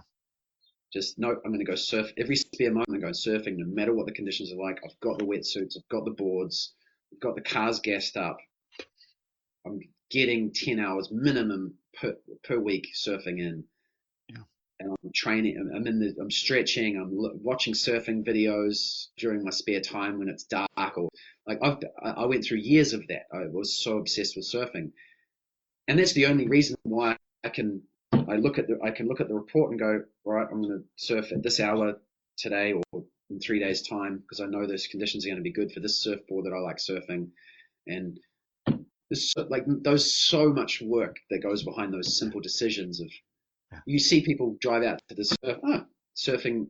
There's so much that goes behind that, and for sure there is a chunk of time where you're obsessed with surfing and digging into these details and it works. It works. Like I'm thinking in the back of my head. I've just two of my clients I can think of right now that have done level 1, level 2. And at the end of level 2, I completely forgot that they've only been surfing 3 years total. And like we're like dropping into legit ocean beach, 6-foot gaping. And I'm like, they were like, well, I was pretty freaked out on that. It's like, how do you have this? And I completely forgot. Like we get back to the beach and he's like, yeah, today's my 3-year anniversary surfing. I'm like, what? I was like, oh, I completely forgot. But both of these guys were guys that were obsessed. Obsessed. Yeah. I mean, just going on everything, staying out on the water as long as they possibly could, but not just bobbing around, like actively failing. Yeah. And it pays off. Yeah. It pays off to actively fail. It's all about failing. Yeah. The more you fail, the better. Yeah. But it's so cool how nowadays the resources we have as surfers to go out and get coaching and go on YouTube and like you can, if you're serious, you can fast track surfing, like to be able to, paddle into a 6-foot ocean beach wave after 3 years. That's kind of like, it's like, oh, is this, you talking about Kelly Slater when he was 14? Yeah, no, it tricked my mind. We paddled out next to me, did just fine getting out, paddled into this pretty solid wave, made out the back, and was like, oh, wow, just completely just on his face. I couldn't believe it. Could not believe when he told me and reminded me how short he's been surfing. But he, him and this other guy just fully dedicated, put the work in. Yeah. And they're still employed. Yeah, well, if you're determined enough, it's amazing what you can achieve. Yeah. Yeah, and surfing, I mean, for me when I was younger, that naturally did that. But, nowadays, if you're starting surfing a bit older, you've got to plan for it with family and other work commitments. Yeah, but it's also a lot easier. Like you're saying, there's more forecasting. There's more data in general. This morning, it was funny. Like, I'm looking at the spot, and I'm like, yeah, there's supposed to be this swell coming in. I think in this surfer I was with wasn't ready for the bigger swell, and I was like, I think we're good, because we look at their surfline forecast, and I'm like, let's look at the buoys. And this is a big lesson I teach in that level too. It's like, the surfline forecast is algorithms. Algorithms are good based on a lot of history, but let's see what is actually happening. And so we look at the buoys, and the buoys are lagging. They're lagging by like 5 hours, and the swell hasn't shown yet. And I'm like, all right, let's go. Let's do it. And while we're out there, we start to sense a little bit of it. We start to see which swells are which from the buoys. And then we get out, and I think this afternoon it finally arrived, and then tomorrow it's going to arrive. So that's it. There's a lot of surfers that rely a little bit too much on the tech and not. Yeah. Hey, can you give me 1 second? I just got to sign something to courier. Hold 1 second. Go for it. There's another thing I was thinking. I saw an Oki. I don't know if you remember. There's an old surfing movie with Oki in it, and Oki says something like to the effect of, if you're a surfer and you're not surfing good waves, you're denying yourself some amazing experiences. And he was talking about, going and traveling and just finding really pumping waves for surfing videos. And I think that's so true. It's like, that feeling of scoring waves in a tropical location, and you're an experienced surfer, and you finally get on there's nothing like it. And if you have the ability, and the experience you think, oh man, I reckon I could make a 6-foot wave at Cloudbreak. I reckon. Then go and do it. And if you don't go and do it, you're denying yourself so much as a surfer, I think. I love that quote. That hits home big time. And that's for me, traveling was a big part of surfing. Is exploring, getting into problems, getting out of problems. So that's where, like, I think the wave pools, you don't get that. Everything's so plug and play. But I imagine, I haven't been, but I imagine going to Waco itself is an experience. Yeah, there's some culture there for sure. Yeah. But it's not the same as having to really have travel issues or weather issues or cars breaking down and then finally arriving and like seeing no waves, and then all of a sudden the next day a swell that is unexpected shows up. And true, touche. Yeah, different experiences. It's a different experience. So it is an experience, and that's where, as a coach, we're trying to curate a coaching environment on trips and have them be put into better waves. And it gets difficult when it is a trip that you have no control over the ocean. And then when you have a wave pool, it's like the perfect venue for it. But it's not a surf trip in my definition of a surf trip, which is the experience and the bonding that you feel. Yeah. Throughout it. And if you can blend those two, and my Baja trip kind of blends those two pretty well, because of where we go, we get it all to ourselves, and there's usually waves. It's not great waves, perfect for beginner intermediate kind of level, but you get that time to kind of unwind and bond with people over the campfire and all that stuff. It's awesome. It's hard to find those experiences nowadays. They're out there. They They're are. out there. You got to search. You got to go cold water, bro. The cold water thing, that's becoming popular too. Yeah, I know. Forget about Can you imagine traveling for 2 days, going somewhere that's hyper cold, and then all of a sudden it's 50 people in the lineup? Yeah, I choose the tropics any day. Yeah, I'll do the 60 in the lineup in the tropics. I'll ride a longboard in the tropics. It's fine. Yeah. Yeah, no, 5 mil of rubber or 7 mil of rubber, and I mean, it'd be an experience. I'd certainly like to do it once, but Right. It's funny, like my buddy that we go to his camp in Indo, we pull up first day, and when you come from cold water and you jump in tropical water, it could be just like onshore slop and you're happy as could be. And so he's like, oh, sorry, it's only like 1 foot at 18 seconds. And because it's such a strong southern exposure, it's like 6 foot plus. And you're like, no problem. yeah, I got no problem with this. the tropic. I've got to book a surf trip now. There's talk about tropical waves. Now, this is the time of year you guys get good surf, right? We scored. Where I live, it never really gets that good.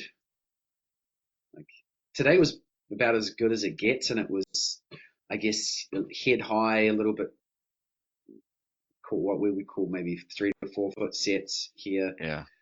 And it was beach break, and there was some corners that were peeling, and it wasn't crowded. That's about as good as it gets around here. Yeah. I can travel for a few hours and score sort of more intense waves, but it's hard when you've got kids to do those missions all the time. Agreed. I got 7 more years, and then they're out. Yeah, but that's I got to keep myself healthy. Yeah, what's the cool thing about owning lots of different surfboards is you can just, whatever the conditions, you have the right board for the conditions, and then surfing is as fun or as challenging as you want if you have a range of surfboards to choose from. Yeah. And you can make something exhilarating on the right surfboard. You can make it feel like it's 6 foot and gaping. Yeah. I've got everything from a 5'3" to a 11 foot. Everything, 20 surfboards to choose from. It's a nice, it's nice to have that. Yeah. That's something that all surfers should aspire to as well. I reckon there's a nice quiver of boards. Yeah, and another philosophy that I don't know if you've heard me say this before, but I try to teach people to paddle any surfboard as efficiently and effectively as the design and your body type is. And so that you're not choosing a board based on the paddle out or what that looks like, but you're choosing a board based on how you want to surf the wave. Mm-hmm. Right. And so that when you do that, you're like, oh my gosh, like, okay, it's kind of mushy. I'm going to take my little bit more volume so I can go through the flat spots. And you're looking at it completely different. Even though it's a mile out, paddle out, you might still take a 6'3", mm-hmm. Because you got that tool belt. Yeah, if you're surfing all the time and your surf fitness is up, then that's definitely should be your default decision making for what board, for sure. I think I'm guilty of taking a board that's easier to paddle out, just because I know I'll get more waves, not necessarily because it's the best board for the waves that are happening. Well, it might be the best board for the way that you want to surf that day. Well, yeah. Then that's my point. Is like, some days I wake up and I'm like, I just want to cruise today. I think I'd be really satisfied cruising, or I don't want to deal with the crowd. And some days I'm like in the mix, and I'm competing. Yeah. Both are equally happy. Yeah. When I'm paddling, I'm still, especially on the glider, I'm still so focused on, like, I want to be sitting on that board and have it just rolling with no yaw beautifully, like as if I was paddling a canoe perfectly. Just lining up the middle of the stringer with a point on the horizon and moving my body in a way that where there's the minimum yaw, and you get this, man, you can start getting some speed going up when you really tune in to the efficiency of paddling. Yeah. That's awesome to hear. I love that you still think about that. That's great. Oh yeah, yeah, Yeah. yeah. Because you just if you get that, you get to the point where you're choosing a wave on a glider so early. Like Yeah. you just see the swell coming in, and no one else on the lineup's even moved, and you're already like, oh shit, I've got to paddle out to there and turn around because it's going to break another. And I'm gonna, as it breaks, I'm coming in. I want to already have my line set and already be at top paddling speed, so I can stand up on my feet as that wave comes in. I've got all the time in the world to, like, you just think about surfing so differently when you're on a board like that. Everything Yeah.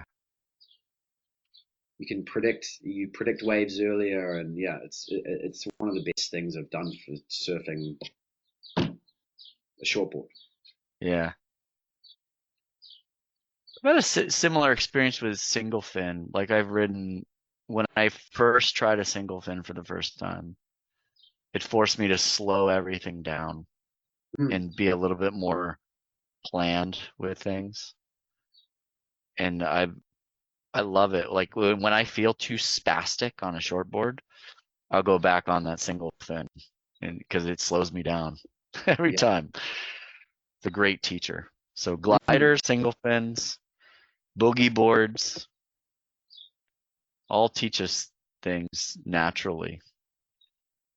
yeah. What's that movie? North Shore. Remember that one? Oh yeah.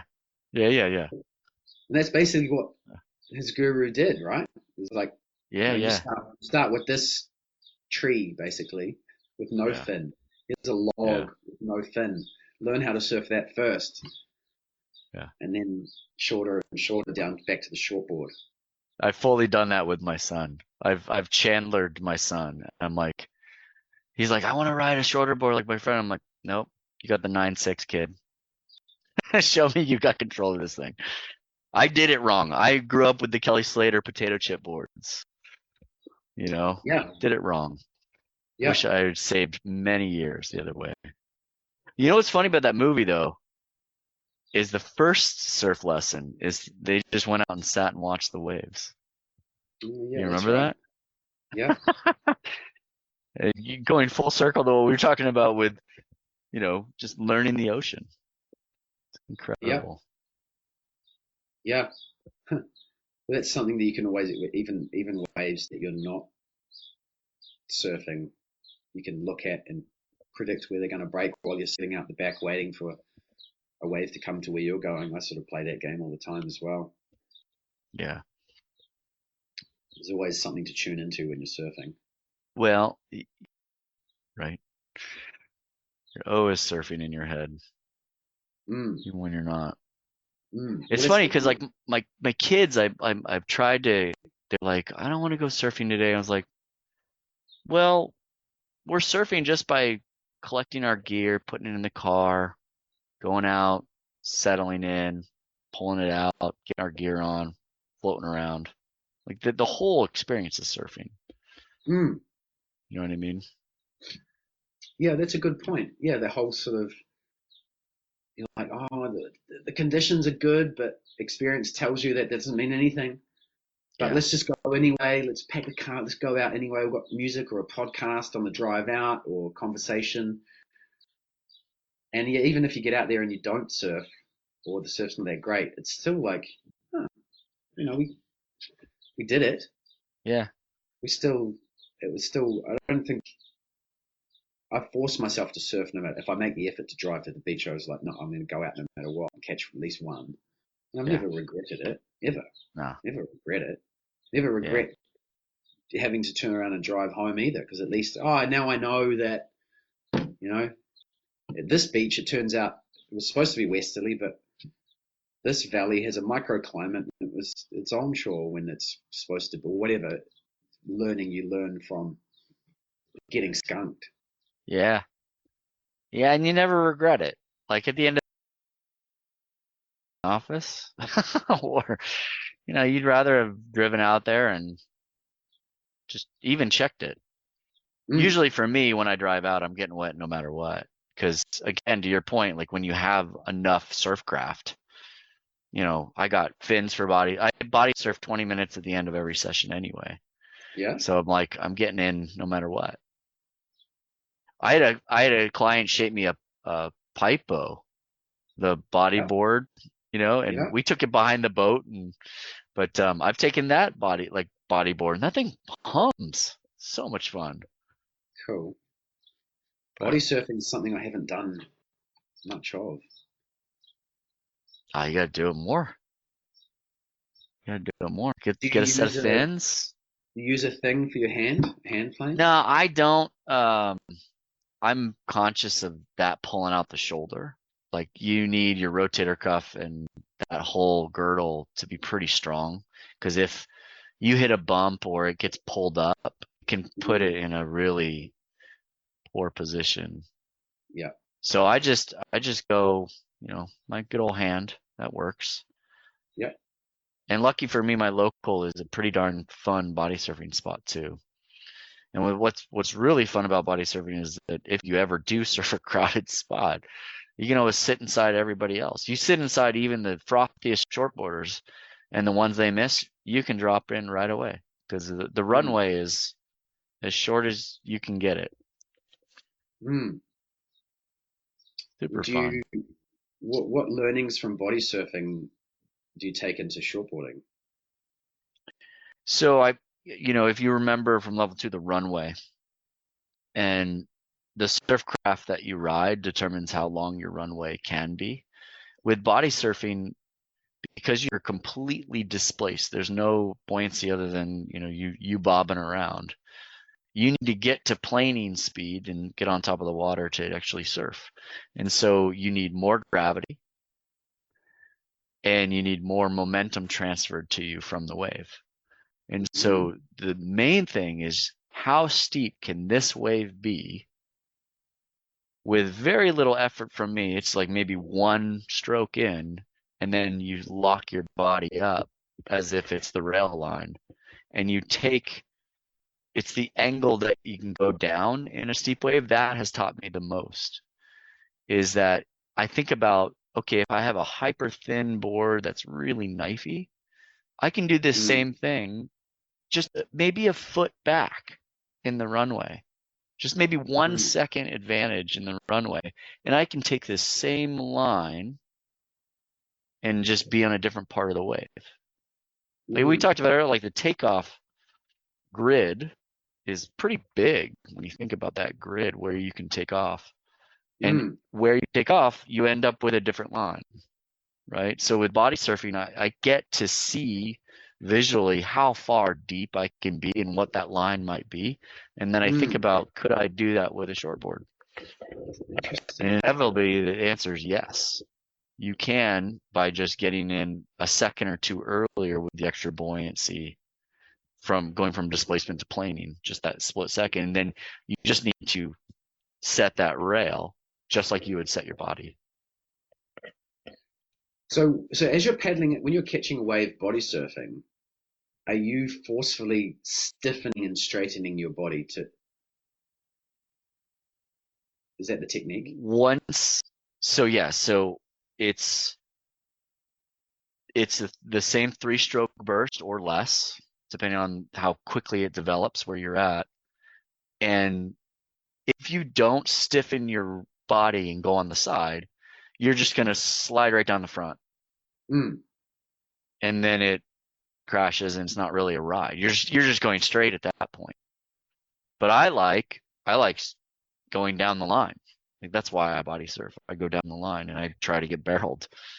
And if you don't stiffen, you're just going straight out the front. If you don't set your body into the wave just like you would the rail, you're going to slide right out the front. And so it's a combination of your body, but also the fins. Sometimes I'll split my legs a little bit to get one leg straight with the rest of my body, and then the other one's kind of counterbalancing until I hit the bottom of the wave and it catches me, and then my line is set at that point. And sometimes I miss it. Sometimes it chucks me and I don't have the time to get into the wave, and that's when I know, okay, maybe that was a little too late. I found that kind of threshold, that limit. Mm, mm. Yeah, it's something I never really just haven't done. You want to hear something else I love doing body surfing is the dolphin start. I call it the dolphin start because you actually set up way further out than you would normally body surfing, and then you go underwater, make yourself Mm. streamlined, and you do dolphin kick with the fins, Mm. and you start to feel the orbital energy Oh yeah, while you're underwater, and then all of a yeah. sudden, if you're in the right spot, it shoots you out the front of the wave, just like a Really? dolphin, just like you see what the dolphins do. Huh. Now the problem with that one is that it shoots you so far out your rail and goes sideways at that point. But it feels amazing. Huh. But two, it freaks people out like no other because you're underwater and then all of a sudden you shoot out the front and they're like, holy crap. And to see their faces when you shoot out of the wave like that's pretty fun. But it just feels enormously fun. Yeah, So I'll it's do that tapping every in. once in a while. So you're tapping into that part of the wave that foils for tapping into, Yeah, essentially. that orbital motion. Yeah. Have you got into foiling at all? I tried it a few years ago. I almost killed myself and I stopped because I was like, one, it's too many toys, and two, I don't want to kill myself. I don't want to hurt myself because I like surfing so much. But it does look fun. I have a few people in the neighborhood here that wing foil, so they have the wing and they're foiling Oh on the yeah. lagoon. And that looks fun. I definitely think my wife would kill me if I brought home another thing. But I definitely see it as an alternative at certain surf spots. Mm. Looks fun, but there's just so much in surfing that I still want to learn, that I'm still Yeah. trying to master. And I'm like, it's kind of like golf. Like if I have 4 hours to kill, am I going to go golf or am I going to go surf? I'm usually going to go surf. I just love it that much. Yeah. Yeah. I'm not. I'm intrigued by foiling, but I'm not. So yeah, I'm the same. I think a lot of pro surfers, they're just so exhausted with surfing. They've been there. They've done it all, and they find foiling so challenging and just a new way to approach riding ocean waves. I think that's maybe why there's so many people doing it Yeah, and so excited about it. it has a really interesting feel to it. It's doesn't feel like surfing. It feels like almost snowboarding powder, like really soft and fluffy. Mm. And then, so when I did it, I was behind a boat and I was like, oh, I'm getting it. I'm getting it. And then, boom, I wipe out. I'm like, oh, this scares me. Like, I don't know why I just wiped out. Like, that's how sensitive it is. It looks like you're trying to balance an egg on top of an egg. Now, granted, I had like it was a kite foil, so it was smaller, thinner, more high performancy, more sensitive apparently. And now, the bigger the foil, the thicker the foil, the wider, so on and so forth. It's easier. But I don't know. I can't bring myself to put in time to learn it. Mm. I know I'll love it if I do. I know it. Yeah, But I look at conditions like that and I'll just take my longboard. yeah, yeah. I'm the same. Yeah. Buy a bigger board rather than a foil. Maybe Yeah. one. I had a friend that subsurfs and I've done it when I was on the East Coast where there was really no waves. I try to get a workout in, and every once in a while you run into a wave and you surf and it's fun. You're like, this is awesome. But he's like really into it. He has like shorter sups and he's like, hey, let's go. You can use one of my boards. And so we go out and I'm like yard sailing left and right. I'm like setting up for the wave and then I'm about to go and then it hits the side chop hits me. And I'm sitting there going, man, I could cut 40 more waves on my longboard if I had just brought it. So the next time he invited me, I'm like, you know what? I think I'm good. I'll just bring my longboard. Like, Yeah, I don't know, too frothed out. yeah. No, fair enough. You, I do get it, like, because riding a big board is that's a cool feeling, having a big heavy board with momentum. And so I kind of get the feeling of surfing a stand-up paddleboard. But yeah, nah, just go with the glider or the log when the waves are like that. Yeah. To each his own. Graceful, like Kuka Pinto. Yeah. Make it a maneuver. Yeah. No, I love that Instagram. Who else is doing cool stuff? I always like the Needle Essentials, Torren Martin, and is it Neil Purchase Jr.? Neil Young? No, sorry, Nat Young. Is it Nat Young? Bo Nat Young. or Bryce Young? Bryce and Bo, both. Bryce and Bo, yeah. Both. I love the way they surf, and Torren Martin. I like that sort of. It's still kind of aggressive, sort of progressive surfing, but on different, on bigger boards. I like that. Yeah. It's a nice blend. They make it look really easy. They do. Yeah. They do, yes. Yeah. It's a good thing to aspire to, because there's almost too much of the same style out there nowadays. Like with competitive surfing, it almost all looks the same to me. There's some small variances, but like Torren and Colapinto, they look very unique. And they look like they're just having fun. And with Bryce. I would way rather watch, surf with, and be able to surf like Torren Martin than Felipe Toledo. Yeah, me too. And I have to remind myself of that. Yeah. And now do you remember when airs first came out and it was all about, like, they actually went up? Yeah. Above the wave, and it was like, oh, whoa. And nowadays they're doing airs, but they don't go up. They just go out. Yeah, they go sideways or out. They show, look, here's the bottom of my board, and look, I landed another air 3. And you're scoring at a 7? Are you kidding me? It was horrible. I don't want to see the bottom of your surfboard fly out into the air and you land on the flats. But Mike, you need the stickers. You need to see the sponsors. Must be what it is. Yeah. It must be what it is.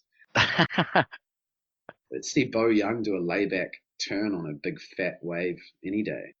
Yeah. Something like that. But it's good that people should, and I don't think people should necessarily aspire to surfing a refined shortboard in powerful waves, because that's not our everyday experience.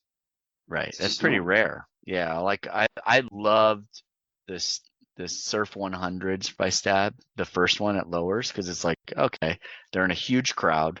We're used to that. Check. And it's like it's lowers, which is, like you said, it's a standard wave. And you're like, I can relate to that. I cannot relate to 8 to 10 foot chopu, but I love watching it. Yes, love watching it.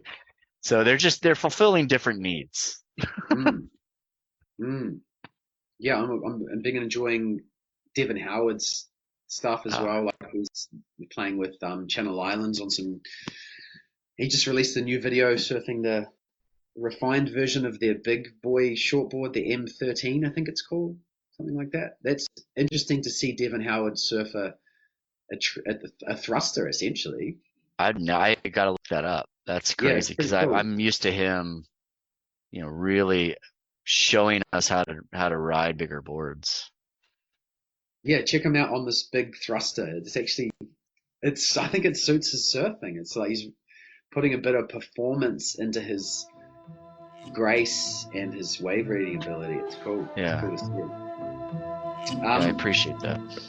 Yeah, it's coming up to the hour. I gotta run. Yeah. 2 hours. It's been 2. Yes. Crazy. So that's the thing. I'll just keep talking.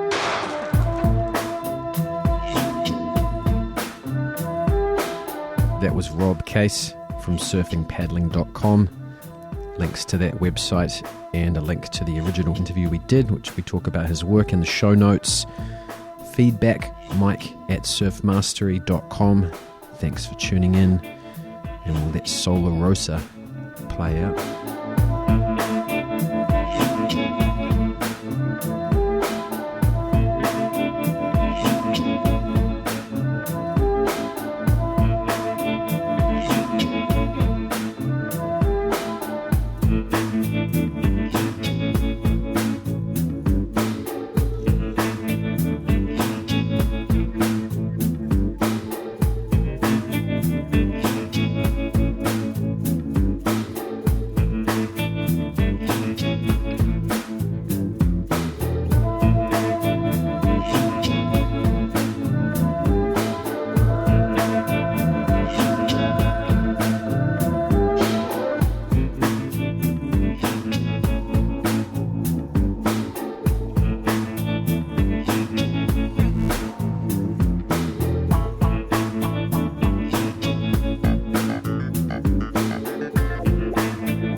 Looks like a short trip. We're all ready to dock.